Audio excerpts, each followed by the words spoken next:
Welcome. Well, Welcome to night 4 of our halfway to Halloween week. Tonight we are watching Hush, featuring his wife Kate Siegel as our main protagonist.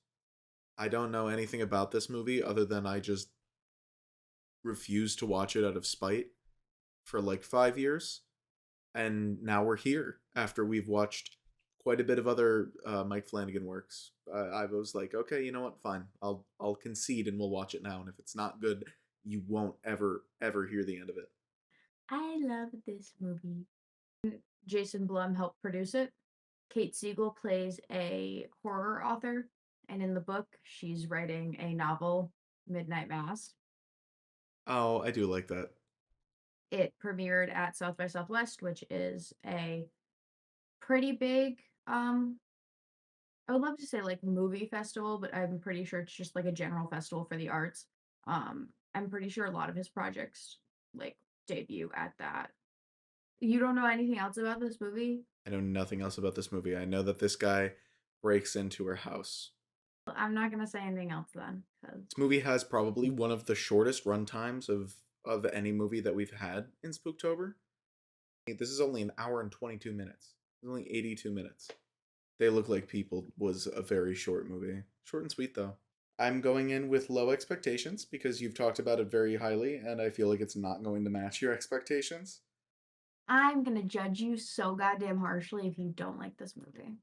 You heard it here first. All right. Well, you ready to watch? Yeah. All right. Well, let's do it.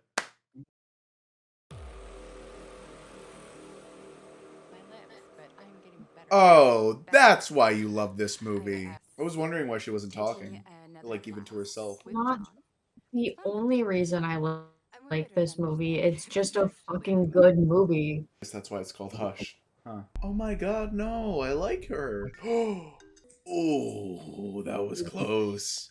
Oh, fuck yeah. Fuck yeah. Oh, that's good. Ooh. Ooh, yep. Failed the QuickTime event.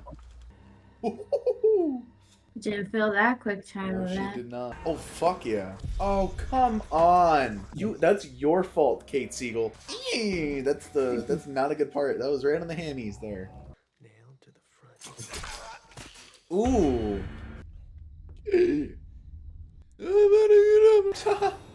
Yeah, and he's not getting that out, man. Oh, it ripped right through it. closed fist. Closed fist. Closed fist. Yeah. We'll finish the movie. We finished it. How does Avery feel? Oh, we want to know my thoughts first. Oh, well, yeah, because you've already seen this movie. Well, That's fair. duh. Overall, positive. I'll start with that.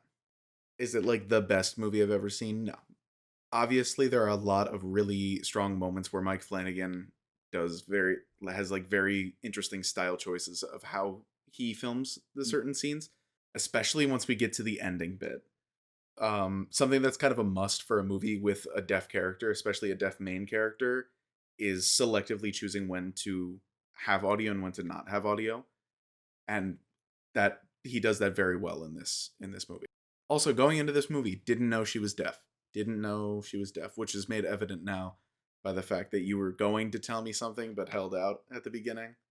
Yeah, That was because I was obviously like, what you were oh, going to tell if he me. doesn't know that, then I'm not And gonna tell him. Mike Flanagan tends to do this thing with cameras where he tries to make things feel disorienting. And I feel like you didn't get that a whole lot with this, whereas with his other work, like stuff like Hill House, Midnight Mass, you get a lot of like camera tilts or like upside down type things. But you only got it once that I can remember in this movie, or that I noticed in this movie, where she was like bending down to pick something up. I think it was like a well, I don't want to spoil what she was picking up if I was right, but she was bending down to pick something up, and the camera tilts to like go with her as she's bending over. I love somebody playing dead. Whoa. And I thought that's really cool. Just the thing that he does. Mike Flanagan does a good job of always keeping in mind what the camera is doing and how he can use that to add to the feeling of watching the movie. There's also a lot of realism. I didn't feel like she made any stupid decisions, or even when I thought she would choose, like when I thought I would choose differently, she still made a decision that I could kind of still get behind. Getting into slight spoilers here. Earlier on in the movie, she talks about how she's a writer and she struggles with her endings because she always has like these multiple ways it could go. But then there's these voices in her head that she can't kind of keep calm, because a lot of the time I feel like people will think out loud to keep their thoughts calm and collected, and only have one train of thought because it's the one they have to speak. She can't speak. So she just has all of these thoughts jumbled in her head all the time. And it translates into her real life, because when she's trying to figure out what she should be doing, she has this moment where she's seeing all of these things happening, all of the possibilities of what could happen to her if she makes these different decisions. But her weakness there ends up being her strength. And I really like that, where we got to see all of it like culminate into her seeing all the different ways she could fuck up and die, and realizing that the best way to handle it is this final way that she didn't think of. The last one that I have in mind right now was also at the end. Spoilers again. When she's being choked and about to die, and her heartbeat starts thumping, and the bump every time it, like, the first heartbeat goes, like a part of like a memory flashes into her, like on screen, and then quickly flashes away. Kind of like, the classic my life flashing before my eyes moment before death. All of that was a really long roundabout way to say I really like Mike Flanagan's stylistic choices that he makes when making movies. It doesn't seem like he's just trying to say like, oh, what's going on the screen? How do we make this interesting? He actually thinks about every element of what's happening in the movie. Audio, the way the camera looks, how a character is thinking, and how we're able to see that without her having to, or the main character having to spell it out. All that is to say, I did like this movie a lot. There are bits that you said that I agree with. I really like the sound design from the Newton brothers. They do basically all of Mike Flanagan's stuff, and I've always really enjoyed the soundtracks that they do. I also really like the way that he uses ambient noise in this movie. Because his original plan with this movie was to make it an entirely silent film, but then he realized that it's really hard to build tension when you're dealing with an entirely silent film. And also, a lot of the people that this movie would be marketed towards probably wouldn't want to watch a silent film. So I really like the way he uses ambient noise. I mean, fuck, there's a there's a clip of us watching the movie where I'm like bobbing my head to the noise of the crickets.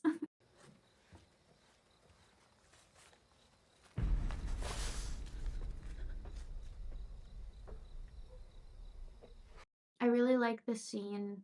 This is really spoilers. I really like the scene at the end where she uses her Her alarm? yes. Um I really like the way they used like the strobe, because I feel like that makes it more disorienting, Mhm. and I feel like it really fits for that moment in the movie. I also really like the sound design for that part of them. There's also another scene that I really like. This is also spoilery, but when she's sitting in the bathroom waiting for him, if you look in the background, you can actually see like the glass breaking and falling. And I really enjoy that detail because with her, you're expecting him to come from the front. So, all of that being said, on my end, I'm going to give this a 91. I really Really? liked it. It wasn't like perfect, or while I might not be able to articulate why I didn't give it a 100, I just didn't feel a 100. It didn't feel like a 100 movie, but it was a very good movie. Probably the best one, definitely the best one we've watched for this week so far. Lainey, I gave it a 100. we need like bells to go off. We gotta have something happen. Avery, put in bells. You gotta put in a bunch of bells, or like just scream into the microphone really fucking loud. Just do that. There you have it.